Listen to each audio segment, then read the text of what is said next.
Hello friends, सभी का स्वागत है एक और नई वीडियो में।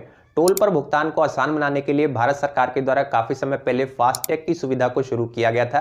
फास्टैग के संबंध में गवर्नमेंट जो नियम है उसे भी समय समय पे अपडेट करती है, नए नियम भी यहाँ पे बनाए जाते हैं।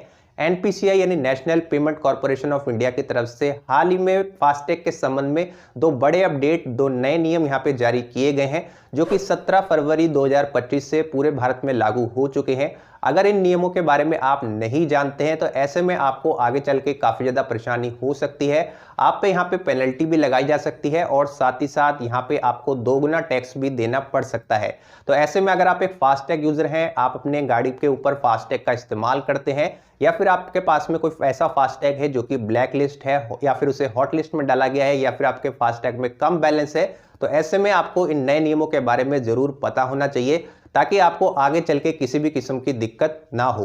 आज की इस वीडियो में मैं आपको इन दोनों ही अपडेट्स के बारे में कंप्लीट इन्फॉर्मेशन देने वाला हूं। साथ ही आपको ये भी बताऊंगा कि आपको किन किन चीजों को ध्यान में रखना चाहिए ताकि आपको किसी भी किस्म की जो दिक्कत है फास्टैग को लेकर के ना हो और आप जो पेनल्टी है या फिर जो डबल टैक्स है उससे बच सके। तो चलिए बगैर देर किए इस वीडियो को स्टार्ट कर लेते हैं। बट वीडियो में आगे बढ़ने से पहले अगर आप चैनल पर नए हैं, अभी तक आपने सब्सक्राइब नहीं किया है, तो चैनल को सब्सक्राइब जरूर कर लें। चलिए शुरू करते हैं। तो अगर आप एक वाहन मालिक हैं तो आप सभी को ये पता होगा कि टोल पर भुगतान करने के लिए आप अपने फास्टैग का इस्तेमाल करते हैं। फास्टैग एक तरीके का स्टिकर होता है जो कि आपकी गाड़ी के विंड स्क्रीन पे लगा होता है और इसको स्कैन करके आपके फास्टैग अकाउंट के माध्यम से आप जो पेमेंट है, टोल पर जो भुगतान है, उसे बड़ी आसानी से कर पाते हैं। अब यहाँ पे जो नए नियम हैं एनपीसीआई की तरफ से जारी कर दिए गए हैं, जिन्हें कि 17 फरवरी 2025 से पूरे देश में लागू भी किया जा चुका है और इन नए नियमों के बारे में आप सभी को भी जरूर पता होना चाहिए। दो अपडेट यहाँ पे निकलकर सामने आ रहे हैं और दोनों के बारे में आपको जानकारी होनी चाहिए। पहले अपडेट के अनुसार किसी भी टोल पर पहुंचने से 60 मिनट पहले तक आपका जो फास्टैग है अगर ब्लैक लिस्ट है या फिर उसे हॉट लिस्ट में डाला गया है या फिर कम बैलेंस होने की वजह से आपका जो फास्टैग है वो इनएक्टिव है, तो ऐसे में आपकी जो पेमेंट है उसे अस्वीकार कर दिया जाएगा। आपकी पेमेंट वहां पे एक्सेप्ट ही नहीं की जाएगी, आपको लेन देन में दिक्कत हो सकती है। आपको अपने फास्टैग को वहां पे पहले से ही रिचार्ज करना होगा। 60 मिनट पहले से ही आपको अपना जो रिचार्ज है किसी भी टोल पर पहुंचने से पहले कर लेना होगा।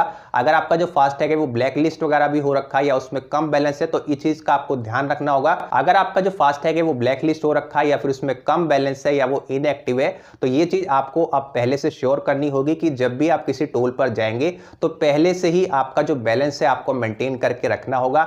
आप एंड टाइम पे बिल्कुल लास्ट में जो रिचार्ज है वो नहीं कर पाएंगे, आपको वहां पे लेन देन में दिक्कत हो सकती है। यहाँ पे जो दूसरा अपडेट है इसमें अगर आपका जो फास्टैग है टोल पार करने के 10 मिनट बाद भी अगर ब्लैक लिस्ट रहता है या फिर हॉट लिस्ट में उसे डाल दिया गया है या फिर इनएक्टिवेट ही रहता है, तब भी आपका जो लेन देन है वहां पे अस्वीकार कर दिया जाएगा। यानी यहाँ पे कहने का सीधा सा मतलब है कि किसी भी टोल पर पहुंचने से 60 मिनट पहले तक अगर आपका जो फास्टैग है वो ब्लैक लिस्ट रहता है, उसमें बैलेंस नहीं होता है या आप उसे रिचार्ज नहीं करते हैं या फिर टोल पार करने के 10 मिनट बाद भी ये जो स्थिति है कंटिन्यू बनी रहती है, तो आपका जो लेन देन है वहां पे अस्वीकार कर दिया जाएगा और वहां पे आपको एक सिस्टम एरर 167 का जो मैसेज है वो शो करने लगेगा। यानी आपकी जो पेमेंट है वहां पे एक्सेप्ट नहीं की जाएगी। ऐसे में होगा ये कि जितना टैक्स वहां पे आप पे करने वाले थे उससे दोगुना टैक्स वहां पे आपको पे करना पड़ सकता है। तो इन दोनों ही चीजों का यहाँ पे आपको ध्यान में रखना होगा। जब भी आप यात्रा पे निकलें तो आपको पहले से ही अपने फास्टैग को रिचार्ज करके रखना है।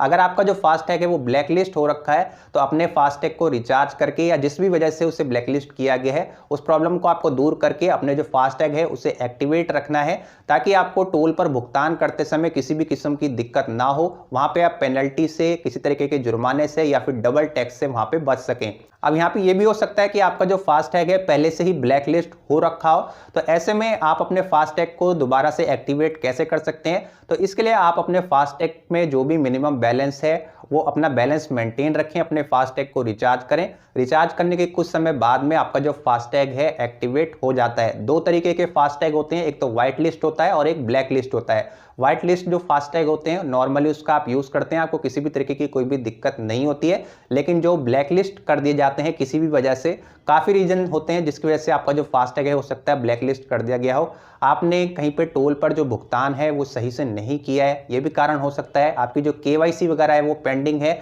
ऐसी कंडीशन में भी आपका जो फास्टैग है हो सकता है ब्लैक लिस्ट कर दिया गया हो।